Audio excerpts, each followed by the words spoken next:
Hello बच्चों, let's see this question and here this question says MRP on the product shows it's.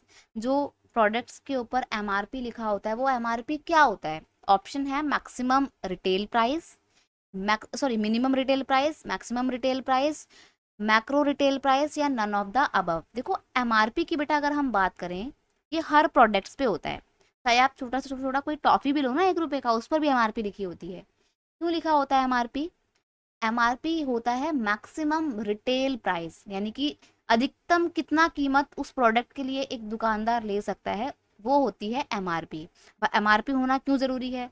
MRP होना इसलिए जरूरी है ताकि दुकानदार आपको एक्सप्लॉइट ना कर सके। अब मान लो आपकी टॉफी पे एमआरपी लिखा हुआ है कितना रुपया, एमआरपी लिखा है 1 रुपए, और दुकानदार उसको बेच रहा है 5 रुपए की, तो आप केस कर सकते हो कि भैया 1 रुपए की चीज तुम 5 रुपए में कैसे बेच रहे हो। अगर ये ना लिखा होता है एमआरपी, तब आपके पास लड़ने के लिए कुछ था ही नहीं।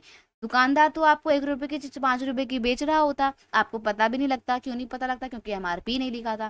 ठीक है। और ना ही आप तब उस केस में सेलर को एक्सप्लॉइट करने के लिए रोक सकते थे, क्योंकि आपको ही जानकारी नहीं थी। इसलिए एमआरपी लिखा होता है, मैक्सिमम रिटेल प्राइस लिखा होता है, ताकि आपका एक्सप्लॉइटेशन रुक सके। और ये इसलिए बहुत बेनिफिशियल भी होता है।